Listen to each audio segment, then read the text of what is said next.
All right, good morning, Eastown Online. My name is Clint Dupin. And my name is Michael Dupin. And it's Father's Day, very Yes, special day. It's your favorite day, It's one of them, plus my birthday. Anything about you. No, we're so glad that you're here with us this morning.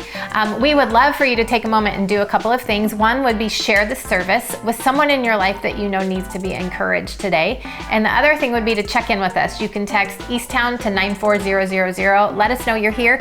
And if it's your very first time connecting with us at Eastown, we're going to send you this Eastown mug in the mail. But we would love to send a gift to you. So take a moment and do that right now. Yeah, we first want you to do is we want you to pause, because we know that there's a lot of pain in our society right now due to racial injustice. I believe that the church should be on the front end of bringing about that change, but I also know that there's some things that have to change within the church, right, to make that happen. And so we are talking about what are those next steps, not just in our lives personally, but even as a church. So I want you to listen to this.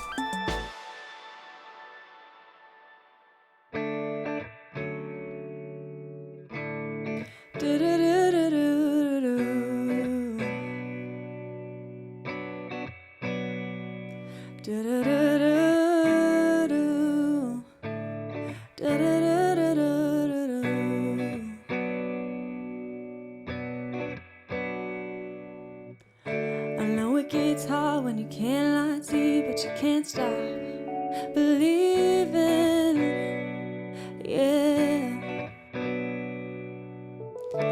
Time gets rough and it's caving in, and you just can't stop pushing, no, 'cause there is a light at the end of the tunnel.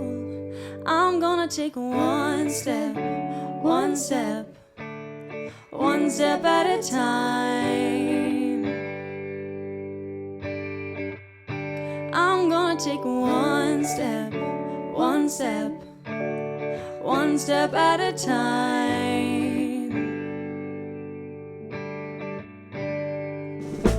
There's a life ahead, yeah, don't be scared. You just gotta keep searching.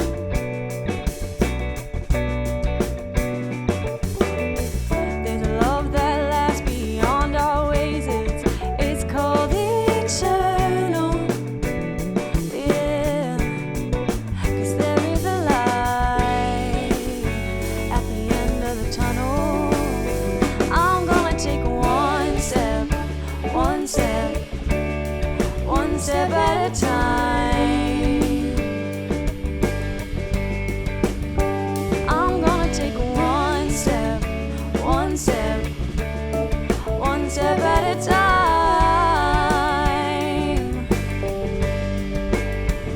And I said, hold on, 'cause I made promises, yeah, and I'm coming back for you.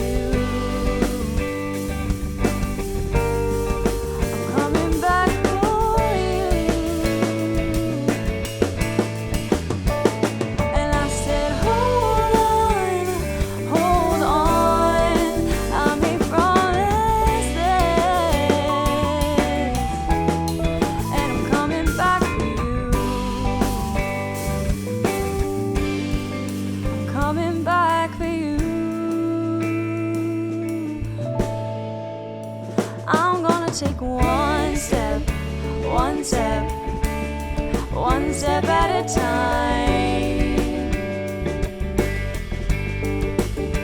I'm gonna take one step, one step, one step at a time.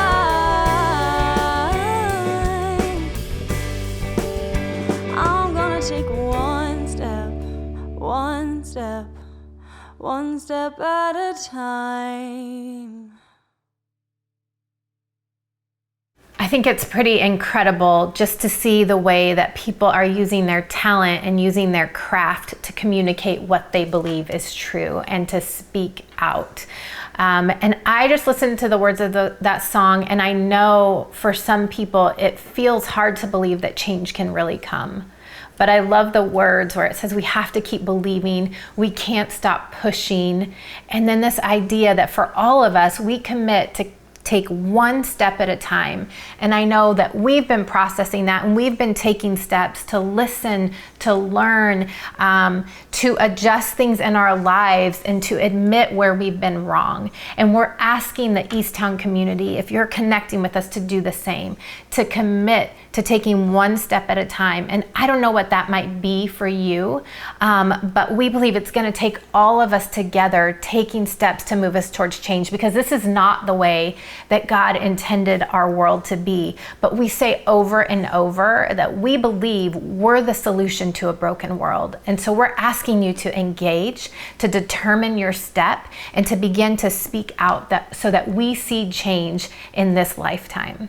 I also know that we're talking about what is our responsibility and what is our next step, or what are our steps as a community, as a church. And so one of the things that we're doing right now, the step that we've taken, is to support EJI, which is Equal Justice Initiative. And actually the founder of that is the author of Just Mercy. If you've read the book, maybe you've seen the movie, but they are an incredible organization on the front lines, and they are really challenging poverty and racial injustice. They are advocating advocating for equal treatment in our criminal justice system, and they are so committed to making sure that the marginalized community is really cared for and that they bring hope to those communities. And so that's just a part of how we can be a part of, that's just a piece of the way we can be a part of change. Yeah, so note today, those of you who are watching, maybe this is your first time, you have no obligation to give to Eastown.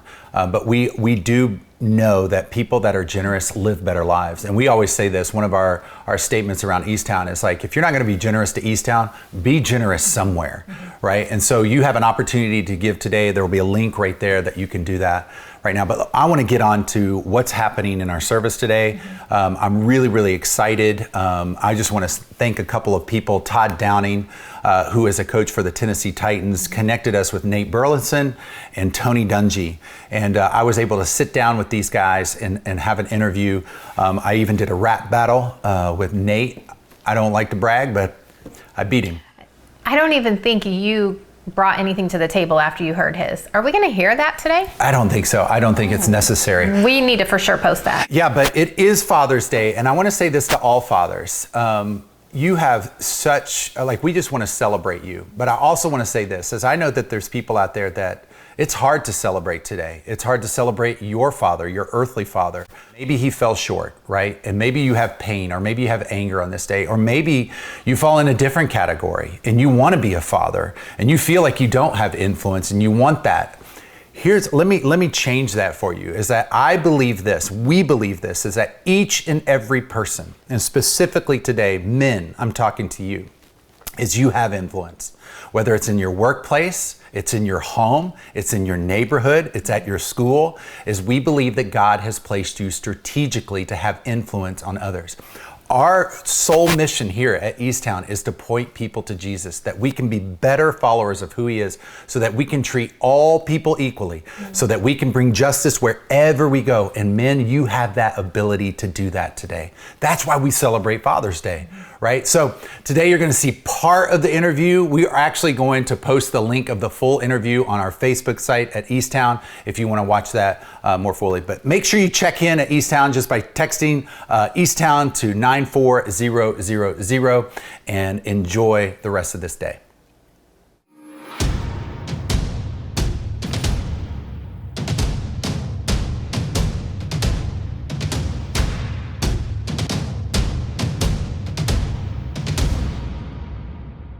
I just want to start with a few questions, just a few thoughts.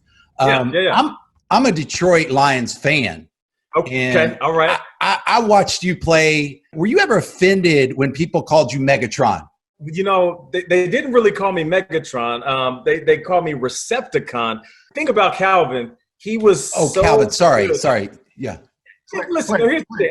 I get what you're saying, but it's like Calvin, when God made Calvin, he blessed him with a special stick. When he made me, he was just like, I'm going to give you a couple of the qualities. And listen, if there was ever confusion, I was Calvin Johnson, I would still be playing like Larry Fitzgerald. I'd be 20 years in. The only confusion is on Clint's part. Clint, we talked about this. Do your homework, man. Yeah. Do your homework. Man, why? I mean, it's not that I'm angry I'm a Lions fan, but I was expecting a little bit more. You know, I was expecting maybe a championship. You know, what gives? Hey, we got to talk to Jesus, you know. That's really what we got to do here. Hey, Todd, get us started, man. When you're so busy professionally, how in the world do you find time to be invested as a father, be invested as a husband? Before I answer that, outside of the jokes, I do appreciate you guys having me on. When I first got to New York, which was 4 years ago now, I was so caught up in trying to conquer everything. But really what I found myself doing was I was running out of energy because I was so caught up in working all these shows, and then I was working on Sundays. So to kind of bring it full circle, like having multiple jobs, we're talking 3 jobs, and then really not finding time or giving myself an excuse to not sit down and invest in my spirit and my relationship with my Lord and Jesus Christ. I just thought to myself, I'm going to have to either quit my jobs. And I remember walking in one day and talking to my wife and saying, I'm done. You tell me you want to go back to West Coast right now, I'll do it. And she's like, why? I was like, I'm stressed out. I'm losing hair in my beard. I'm losing hair in my head. I thought football was fun. This is stressful. I just thought to myself, where's my energy at? because there's been times in my life, whether it was in the league, within my relationship, in college. I remember one time so specifically where my energy was invested in my spirit. That's how I manage these jobs, being able to tap into the right things that give me the energy that I need.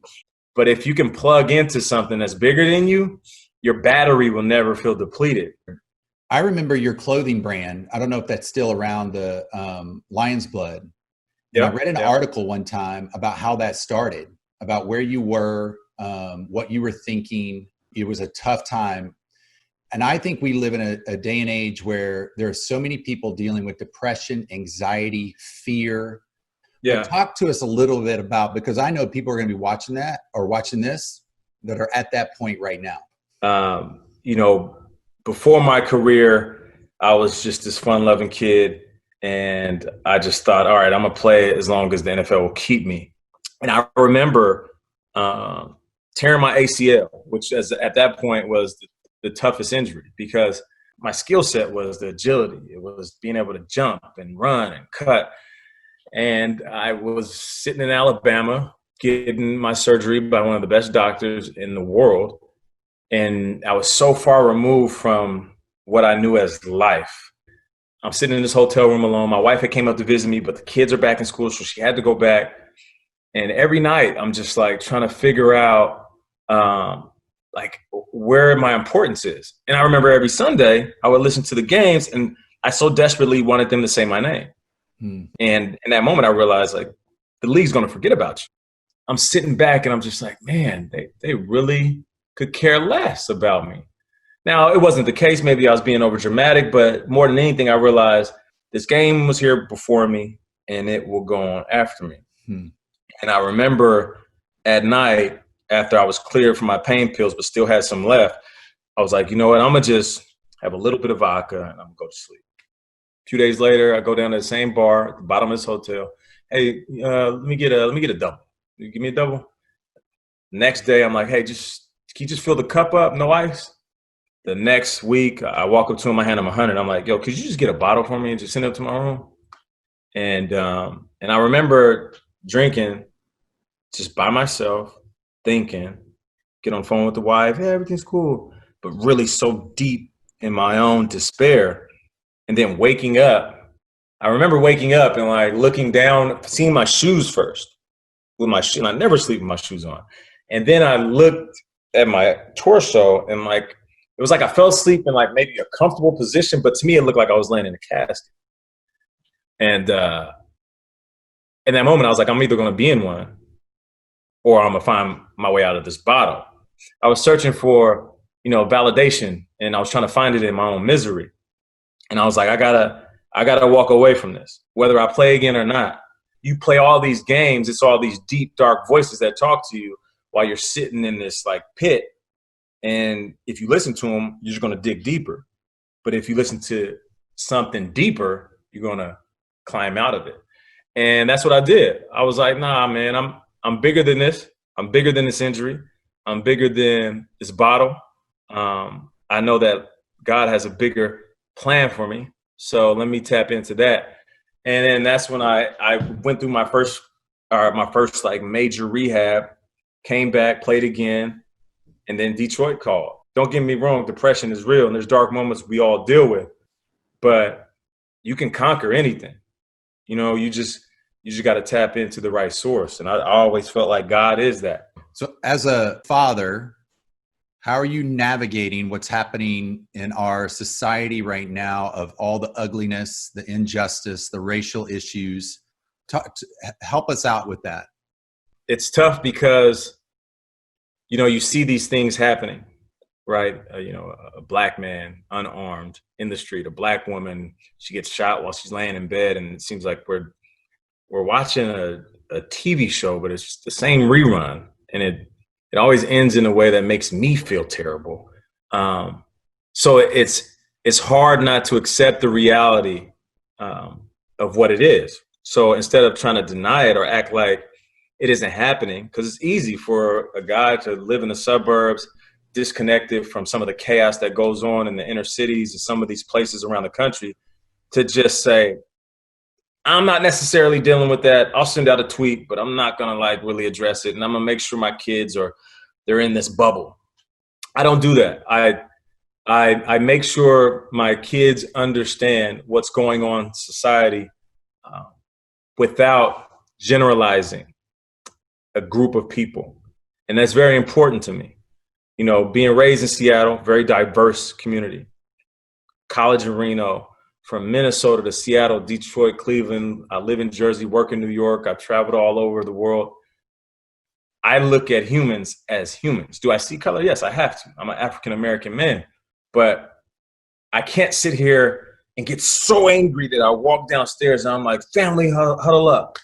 You see that white guy? That white guy killed that black dude, and that's what they do to us. I can't do that. It's not in my spirit. And if I do that, all I'm doing is just sowing little seeds in my kids. Now they go out in the world and there's hate in them. And all it is just leaving all these trails of hate, because in their school something could happen and they could be in the middle of it. And then in high school and then whenever there is a confrontation, I could be putting them in a bad position because what I taught them. I can't say every cop is bad. I actually make sure that I show them what reality is with the injustice that's going on in society. And then I show them what the reality is of the people that are good.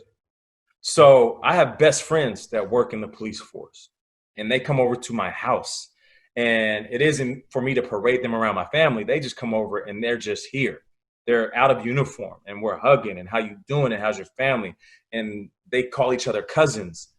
So they get to see what I describe as police officers or people in uniform that look like real life superheroes. With everything that's going on, I teach humanity with a very real dose of reality. And it works. It works because we don't have prejudice in our house. I don't tolerate stereotypes. You know, when you're raising kids, sometimes they'll come home and say something that they heard. And I'm like, no. That's not funny. I know they probably laughed at it at school, but that's not funny. Next time that happens, I need you to check that person. You don't have to be a bully. Just check them in real time. Because if they're slick enough to say something about another race around you, imagine what they could be saying about you when you're not around. Yeah. I was like, so these are the conversations we're having. And you know what? I got to be honest. I'm proud of that because, you know, there's moments of anger. Again, I have to see this again. Somebody dies again that looks like me in the street. That's unarmed in a completely avoidable situation. But being able to take that anger and that pain, like dissect it. What are the pieces that I want to keep and talk to my kids about? And then what are the pieces that I know are unhealthy for my family? And I just throw those away. So that's how I'm navigating through these tough times. You said something earlier in this conversation that has been on my heart in the last several weeks and really since realizing that I can have these deep conversations with my son, is that we can't hide from things. Right. And one of the things that we can't hide from, at least I don't want to hide from, is I want to acknowledge the fact that you have experiences, you have interactions, you have conversations with Nate and Nehemiah that I don't have to have with Jackson. Right. That I haven't experienced. And I would be so naive and so reckless to pretend that I understand that. Right. But I do want to be a part of the solution.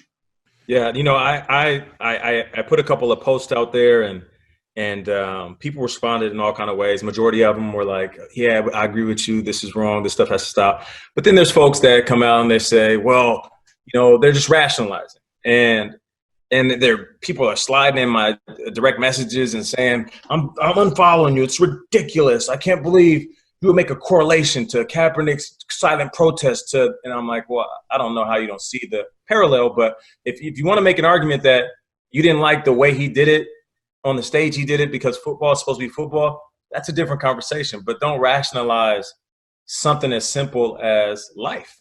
Like, you know, when I say these things are avoidable, this isn't just me, you know, pounding on the table for every Black life loss. This is for every color of human that has lost a life in situations that are avoidable. And that's all it is.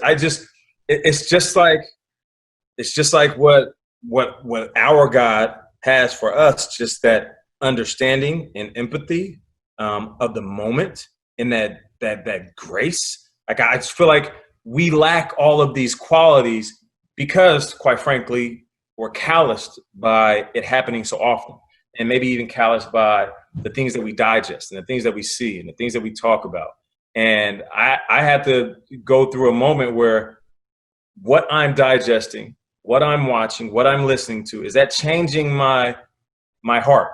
And if it is, I either have to check that, fix that, or I'm going to become part of the problem and not the solution. So it's just understanding, like you said, Todd, it's like understanding that two people from two different places with two different backgrounds are going to have two different perspectives, but I still appreciate you as my brother or my sister, which is why I'm going to sit here and listen to you, and not listen to you in the sense that I can't wait to talk.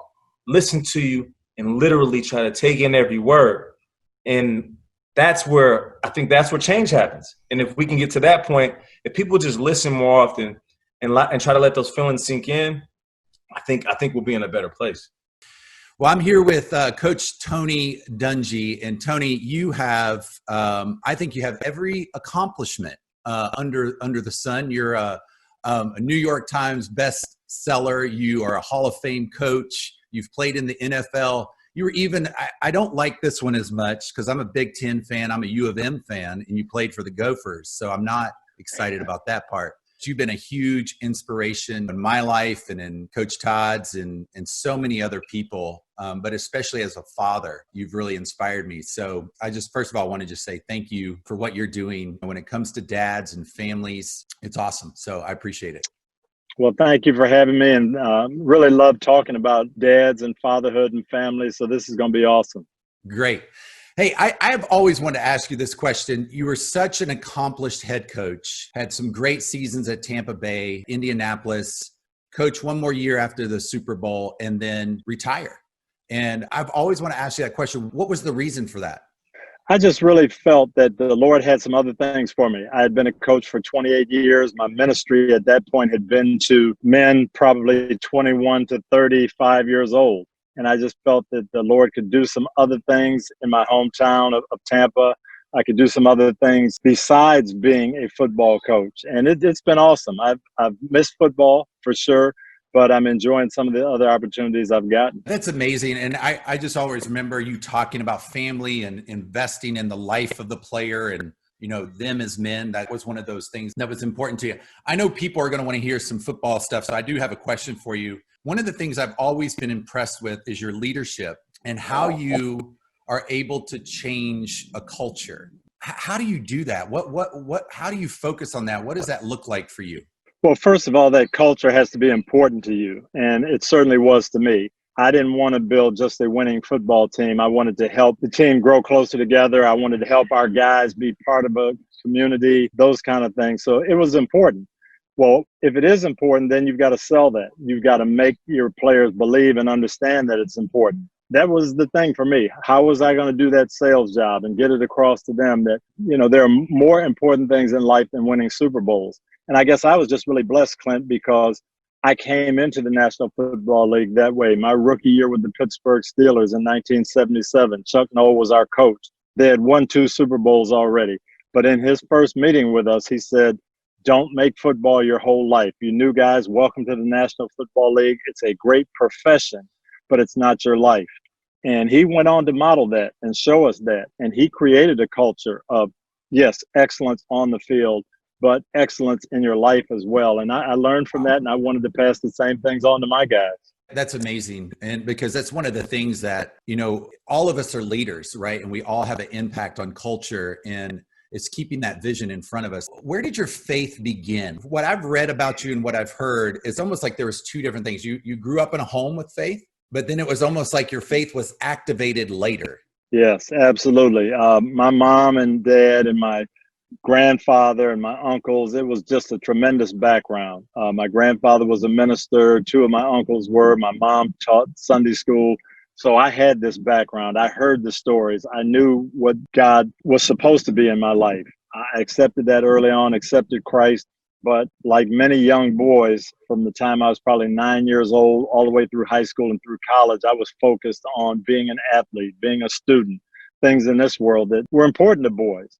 And Christ took a way back seat in my life. But when I went to Pittsburgh as a rookie player with the Steelers, and I found this group of guys who were sold out, strong Christians, and I saw what Christian athletes were supposed to be. And I had some role models in my life. Donnie Shell, who ended up being my roommate, John Stallworth, John Kolb, these strong guys that I had watched on TV. And they're saying, hey, you got to get to Bible study. You've got to come to chapel. What are you reading that's impressing you? What are you hearing in the Bible? How's God speaking to you? And then they'd go out and dominate on the field and be tremendous, but then come back in the locker room. Hey, you know, we were talking about David before. What about this? And it was just a tremendous, tremendous blessing to me as a 21-year-old to really start growing in my faith. Can you recall maybe a tough conversation of maybe some accountability as a young man that one of those guys had with you that was maybe a defining moment? Yeah, Donnie Shell had mentored me. He had discipled me all my first year, and I was turning the corner. And I said, you know what, I'm going to live for the Lord. You guys are right. This is the way to do it. The beginning of my second year, when we reported to training camp, I was diagnosed with mononucleosis. And they weren't going to let me practice. I just had to keep taking blood tests. I started getting frustrated. God, I said, I'm turning my life around, and now you bring this, and I'm sick, and I may not be able to practice. I might not make the team. And I just sat there moping and moping and moping. And Donnie said to me, you know what? You said you turned your life over to the Lord. You said God was more important than your career, but right now it doesn't look like it. The Lord is testing you to see if you really are living for him or if you're just living for the benefits. And that hit me right between the heart. And that's when I really started changing my focus. And I remember praying in the dorm room with Donnie, Lord, I hope you heal me of this. I hope I get to continue my career. But if I don't, I want to serve you. And miraculously, I did get healed. We won Super Bowl 13. I led the team in interceptions. It was one of those storybook years. But it really taught me that my focus had to be on the Lord and not on material things. And so from then on, the rest of my playing career and all of my coaching career, I really wanted to serve God more so than win accolades. That's incredible. Like, you would be the prime example of who you run with. Yeah. Oh, absolutely. Had I gone to a different team, had I gone someplace where I didn't get that mentoring and those big brothers, I don't know where I would be now. I saw how important that was in my life. And from then on, I tried to instill that in my players. Hey, you veteran guys, you strong Christian leaders, you got to take these other guys under your wing. You got to show them what it means to grow up as a professional athlete, what it means to be a responsible citizen, what it means to be a strong Christian.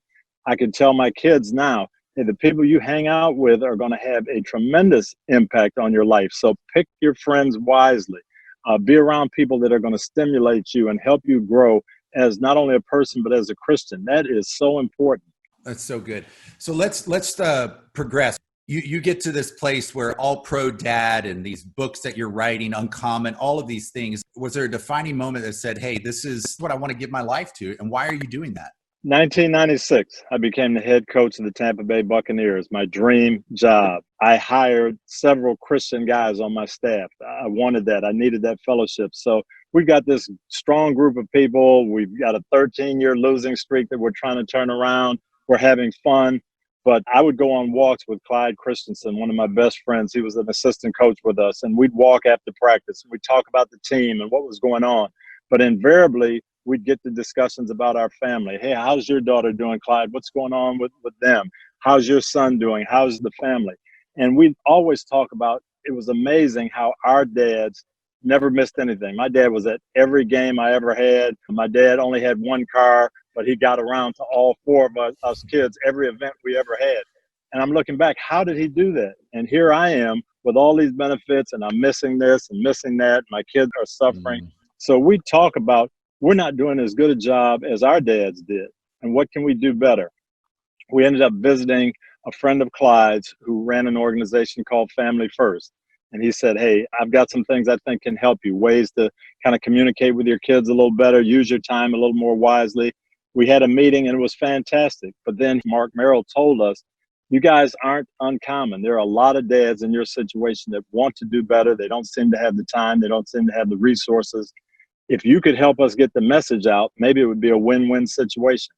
So we decided to team up with Family First and the Tampa Bay Bucks, and we had an afternoon practice at training camp. So we'll invite all the dads to come out, bring your kids, hear this message about fatherhood, and we'll have some free t-shirts and balls we'll give away. Well, as I said, we were in the middle of a 13-year losing streak, didn't have many fans at that time. We were getting about 100 people a day at our practice.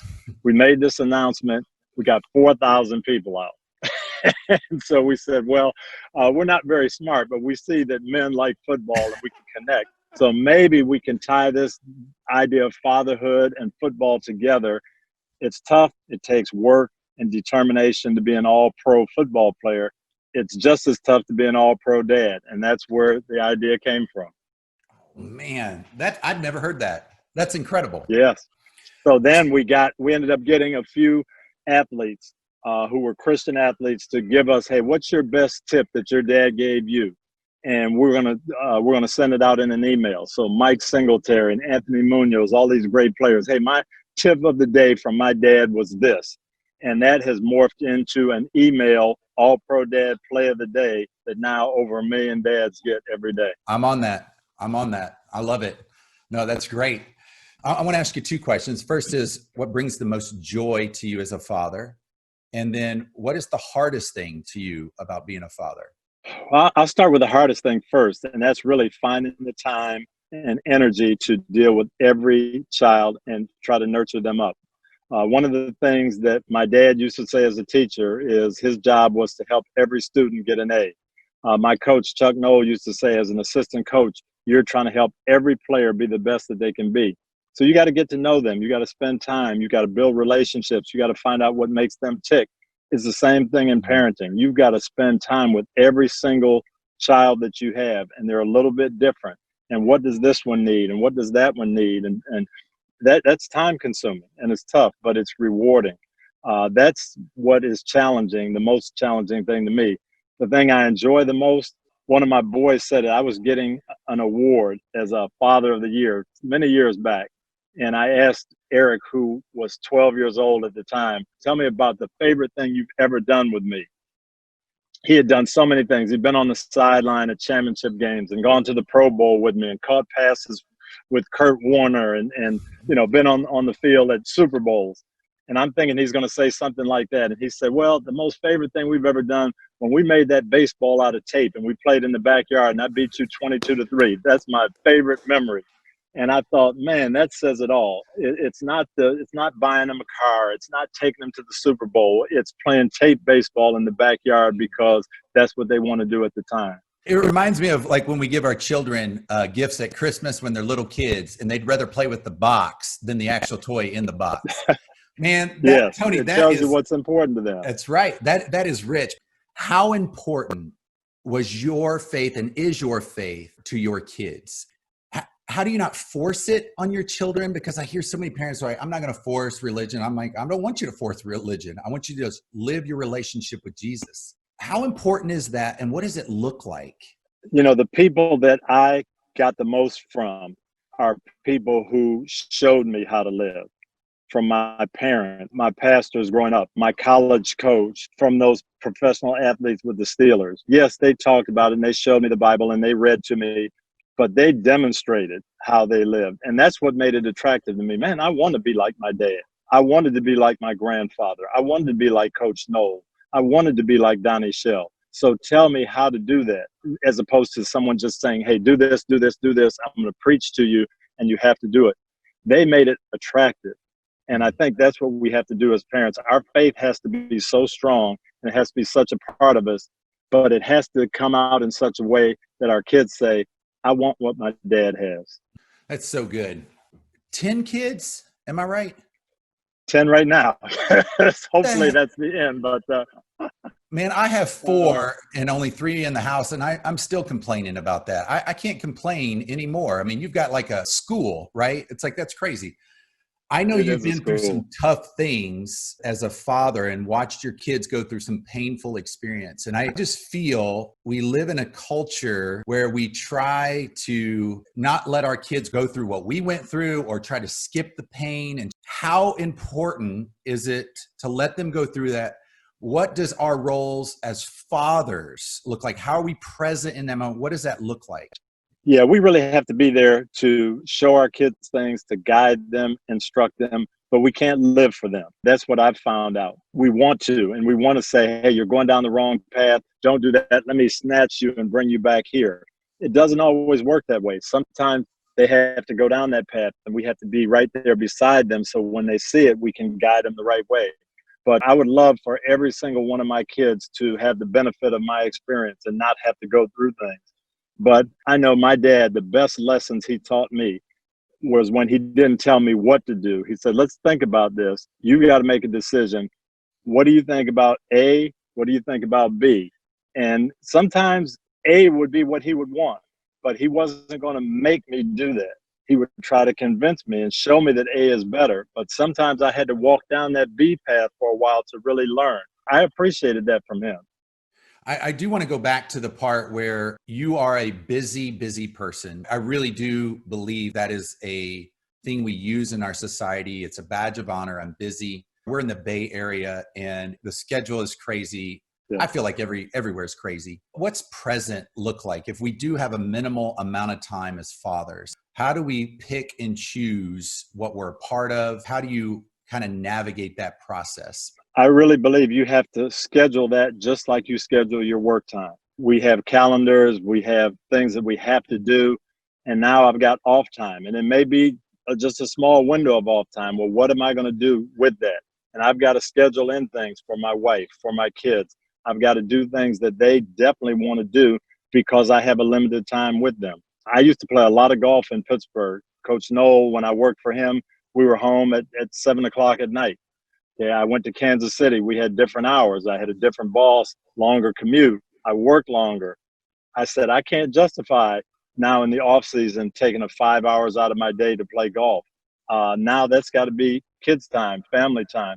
So I had to schedule that in. Golf out, kids in, wife in. Those are sacrifices we have to make sometimes. But if your kids know, even when you can't always be there, if they know you would like to be there, and if they know that when you are there, they have your attention, that makes a lot of difference. And the more present you are, the more you can speak into things and have that influence with them. So when trials do come or when things come up, the greatest honor as a father is that your children come to you first and ask. Absolutely.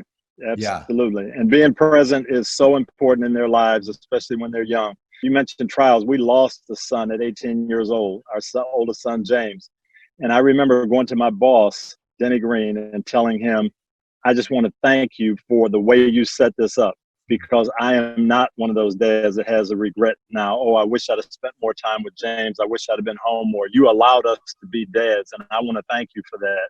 And it was one of the most meaningful things that ever happened to me. So therefore, when I became the boss, I had to make sure that my assistants had the ability to be dads as well, that I wasn't overbearing on them and overloading them so that they could do those things at home that were necessary. So lately in our culture, just the ugliness of our society is kind of bubbling to the top. This has been going on for hundreds of years, right? It's just now we're seeing a lot more of it. How do you, as a man of God, how are you navigating this on a personal level? And then as a father, what do we expose our children to? What are we talking about? What experiences are we giving them to say, we're not doing this. We're not living like this. Yeah. Well, I think number one, we have to understand what the Apostle Paul said as Christians. Our battle is not against flesh and blood. This isn't America. It isn't races. It isn't people. It isn't individuals. This is good against evil. And Satan is trying to stir up a lot of evil and bring it into people's lives. And we're taking the bait. We're falling for it. So as Christians, we have to understand that. And we've got to pray through this. We've got to live our lives the way God would want them to. So as a family, what does that mean? Well, for me, it was my dad explaining to me, there's a way you treat people. There's a way you live your life. And that's important. And you may not always get treated that way. And there may be people that don't believe what we believe. But you know what? That's not going to impact how we live. We are going to live and treat people with respect. We're going to treat people with love. We're going to show the love of Christ to everybody we come across. And I think that's the responsibility we have as Christian dads. If we'll start with our family and teach them that, hey, no, everybody doesn't believe that. But you know what? In our house, that's the way we're going to do it. And I think that's the responsibility we have. But you have that background, right? You have that upbringing. And I know that there's going to be people watching this that say, you know what, I don't have that background, or I have this anger and I have these type of things. Where do we go with that? We have to take our guidance from the Holy Spirit. We have to not let what's in our own human nature and in our logical head prevail, because that is always going to bring about strife and bitterness and selfishness. We've got to say, you know what does God say about this? What would the Lord say we should do? And then you read passages in the Bible that don't make sense to us at first, like forgive your brother 70 times, 7 times, and turn the other cheek, and those type of things. Treat people with honor and respect and love above all. That's what we've got to get in. It's impossible to do it on our own. That's what we've got to understand. So if someone didn't have that background and they say, you know what, I'm not there. Hey, don't feel bad. None of us were there at the beginning, and none of us will be there without Christ in our hearts. So you've got to focus on the Lord, have him talk to you, have him get inside you first, then you can pass it on to other people. If you have a platform where hundreds of thousands of dads listen to you, if you had 30 seconds to 1 minute with these fathers, what is that thing you're going to share with them that you hope that they get? I would tell dads, hey, you have an unbelievable opportunity. You can pour into your children and make a difference in how they live. I'm 64 years old, and I still say, my dad used to say this. My dad always said this. My dad did this. If my dad were here, he would do this, because he poured that into me. And he helped develop who I am. And we can do that with every single child that we have. It's a great honor to be able to do that, but it's also a great responsibility. But that's what God expects us to do. That's beautiful. That's amazing. Now, I don't know if this is the most important question, but I know you grew up in Michigan. And yes, sir. I had my best years in Michigan, and I am a Detroit Lions fan. And I saw you go to Tampa, and I saw you go to Indianapolis, and I saw what you did there. Why not Detroit, buddy? Why not? That was my dream job. And I grew up a Lions fan. I wanted to do it. Every time they had a job opening, it just seemed like it wasn't the right time for me. I was under contract somewhere else, or they had someone else in mind. About 6 years ago, they asked me if I would come back. And I said, you know what, if my dad was still alive, I might have done it, because he was a huge Lions fan too. But it just wasn't the right time. But I'm pulling for the Lions. I want them to win a championship. So we'll see what happens. My kids, man, they all were born in Detroit, outside Detroit. And we try to introduce them to the Niners. They're not having it. They're not having it with Oakland anymore. You know, it's been cool. We've gotten to know some of the players there at Oakland through Todd, you know, when he was there. Yes. So they're great guys. Hey, Tony, I want to say thank you for your faith. You have inspired so many. And I think, you know, a lot of times we say, well, God will get you through it. And so many people wonder where God is. And I believe a lot of times as believers, we are God's solution of coming alongside of other people and saying, hey, I'm going to represent God in this situation and speak encouragement and love or truth, even when it's hard. You are that for so many people. And we pray for you and we're thankful for you. I'm so thankful for the impact that you've had on Todd. I've watched change in that man. And he speaks of you so highly and all of those things. So I just want to say thank you and appreciate you so much. Well, amen. And that is the side of Christ that we can pass on to other people. And I think that's our job. That's great. Man, that was incredible. Those guys are pretty inspiring. Yeah, that was really amazing. Who was probably the most inspiring? Nate or Tony? Did you want me to say you? It's okay. One of the things I thought was pretty cool in there is that how both of them have pointed back to their moms and dads as the foundation for their faith, but also other people. And you'll probably hear that more in the interview with Nate. the defining men that were in their life, right? And so it was foundational to who they are. And I'm just focusing on that just because it's Father's Day. I know that there's women in my life that have been defining moments for me, and that have, especially like my mom, right, who have taught me so many different things. But what we believe is that God is our foundation, and that He brings us the things that we need, and He sustains us. And so as we sing this song together, I don't know where you are. You might be in your living room. Hopefully you're not driving, but you're sitting with people right now. I just want to challenge you in this moment. This song is called Cornerstone. And if you know what a cornerstone is, it's like that foundational stone that holds everything together. We believe God is that person in our life, right? And so as you sing this song, as you listen to the words, let these words just resonate in your heart. And if you're not ready to sing, it's okay. Read the words. What is it that God wants to reveal to you in this next moment?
righteousness alone.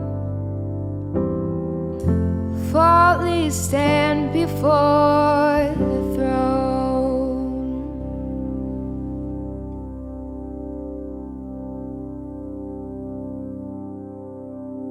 Thank you, Breezy and Claire, for leading us in that song. And we just want to thank you for being a part of the day with us today. We want to encourage you to take a step and get connected further at Eastown. Our digital dinner parties actually all meet on Zoom this week. And so you can text PARTY to 94000, and we would love to help you get connected to continue the faith conversation. Party. But we'd love for you to do that. Don't forget to join us next week. We'll be back at 9 and 10:15, and we have a great Sunday planned for you. Yeah, make sure to share this link with somebody that you think would benefit from this. It's going to be available all week, so it'll be incredible. And now it is time for Eastown Kids Talk About a Party. Dance party. Yeah, get it. So make sure you stay tuned. Grab your kids if they've run to another room or escaped outside. Watch my TikTok. Let's not do TikTok. Enjoy Eastown Kids. Have a great day. Happy Father's Day. Oh, thank you.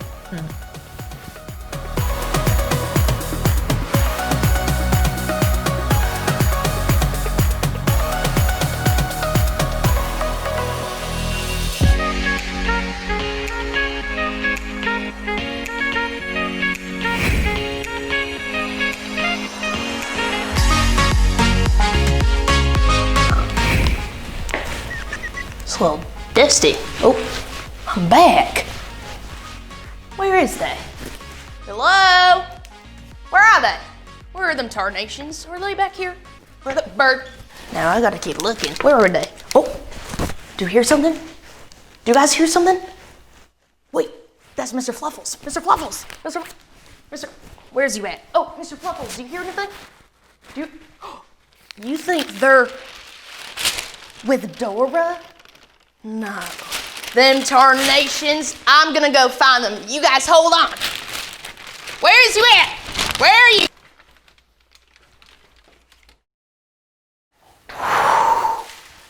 Oh my gosh. She was back. That was alarming. She almost got us. She was looking for something, and it might have been you and I. I don't know. Wow, that was... I don't even have words. Guys, so glad you tuned with us this week for Eastown Kids. We are in week 3 of our series. This is my friend Henry. My name is Evan, and we are live from... Evan's garage, which is him. That's, kind of cool, right? Yeah. And guys, we are excited to keep going through our series. And this month we've had a theme. And Henry, the theme has been focus. And so we have our glasses on. If you've got glasses at home, go ahead, take them off, swing them around in the air, and then put them back on if you can't see. Okay? Because, you got to have them, right? And so Henry, now tell our fine friends at home, what has been our value that we've been looking at this whole month? It has been faith. Ding, ding, ding, ding, ding. That is correct, my friend. Now, the true test. Can you tell me what faith is? Faith is believing in what you can't see by using what you can see. Well done, my friend. Well done. Guys, you at home, I'm sure you knew that at 2. We've been talking a lot about faith. And right, it can be hard, right? Sometimes God, we can't really see him like I can see my friend Henry here, but we can know more about him through stories, either from the Bible or from other people. And we can increase our faith by hearing about those stories. And so today, we're gonna keep going with a story that we started last week. Henry, tell our fine friends at home who we've been talking about. Saul Paul. Saul Paul. Saul 2 Paul. names. Saul Paul, right? Saul and Paul. Same guy though. Not 2 guys. Same guy. Yes. Okay. He has 2 names. Yeah, there we go. Yeah. Glad you're on the same page. Now, tell us what happened last week. Kind of give us a short little recap. So he was on his journey, and then during his journey, he got blinded. Mm-hmm. So he could not see, and he heard this voice, and the voice was God. And God told him to go to the city, and there he would be told what to do. Well done. Now, Saul has a reputation though, right? What did people know or think about Saul? Oh yeah, that wasn't too good. He was known for hurting believers of Jesus. which is not good. Not good, right? So yeah, he actually was trying to find people who believed in Jesus and talked about Jesus and trying to hurt them to make them stop doing that. And so God was like, hey, no more of that. Now go to this city. But Saul is blind. And so he makes his way to the city with some help, obviously, and he's told to wait there. Now we're gonna flip the story and tell it from somebody else's perspective or somebody else's focus, right? And this guy's name is Ananias. Now say it at home. Go ahead and say Ananias. Do I know an Ananias? Are you thinking that you might know somebody named Ananias? Yeah, he was the guy I played in. There's no way. You know somebody named Ananias. Maybe he's my neighbor. Do I know?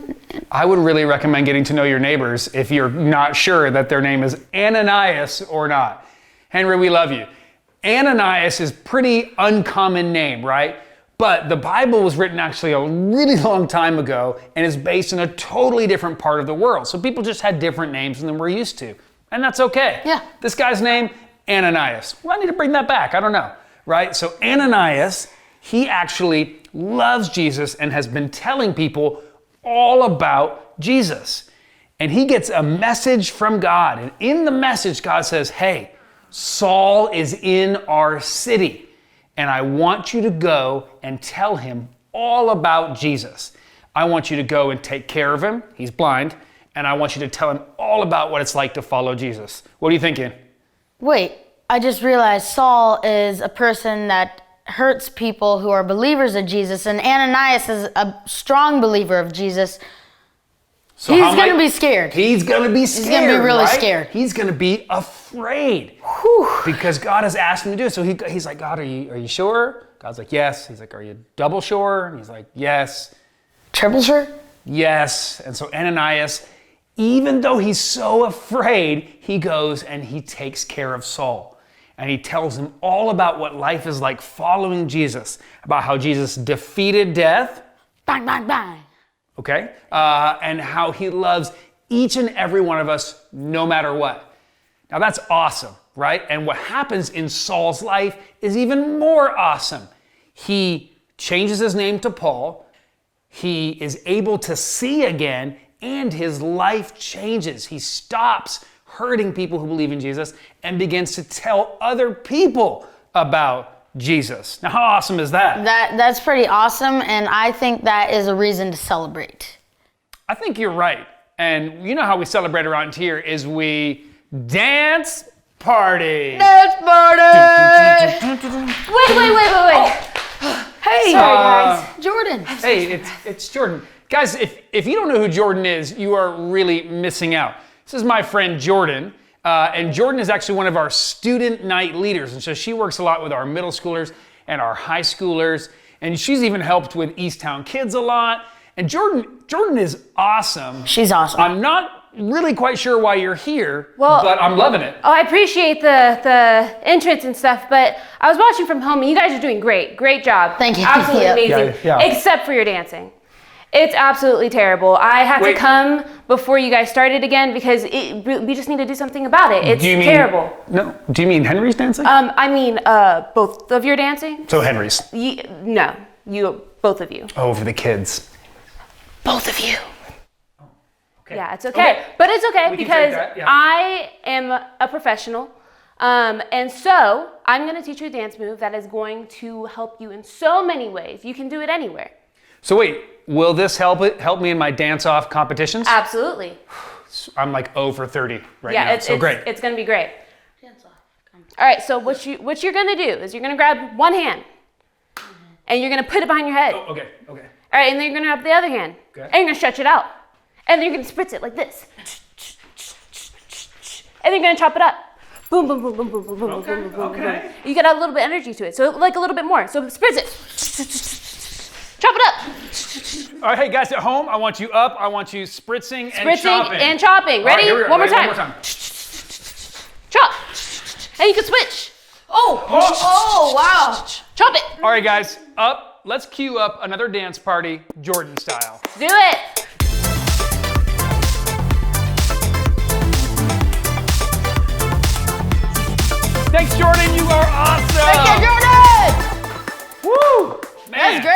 I even felt like a little Coolio. That was awesome. Hey, dance-off competition, watch out. I'm coming. With the spritzer and the chopper.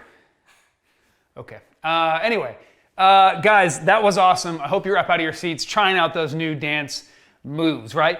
And we do want to celebrate when someone changes their life like Saul did into Paul. Not just his name, but even the actions, even the things that he did, the way that he treated other people. Our bottom line for this week is this: knowing Jesus can help you face your fears. Now, we looked at Ananias, right? Who Henry's... Ananias, I know him. Okay, at least you know one, right? We know Ananias, right? And he faced his fears, right? He stood up and he helped Saul even though he was scared, right? And the same thing, you guys can do the same thing at home. You can do the right thing even when you are scared, even when it's challenging. So like justice, we've been talking about justice, which is like treating people fairly no matter what. Like even if their skin color is different than mine or they believe different than mine. Yeah, so, right? Yeah, totally. And look, like you're making some really good points, right? When we stick up for people, when we stop injustice from happening, we can even be scared, right? Have you ever been scared in your life to stick up and do the right thing? Yeah, I have been scared, but knowing Jesus really helps me and gives me confidence and courage to do that. That's so awesome, guys. Knowing Jesus can help you face your fears. You can do the right thing. You can stand up and help those people who are either being treated differently because of their differences when they shouldn't be, right? We talk a lot here about us all being world changers. And it starts with you guys at home, with your relationships in your home, in your school, and in your community. So, you guys are world changers. So, go change the world!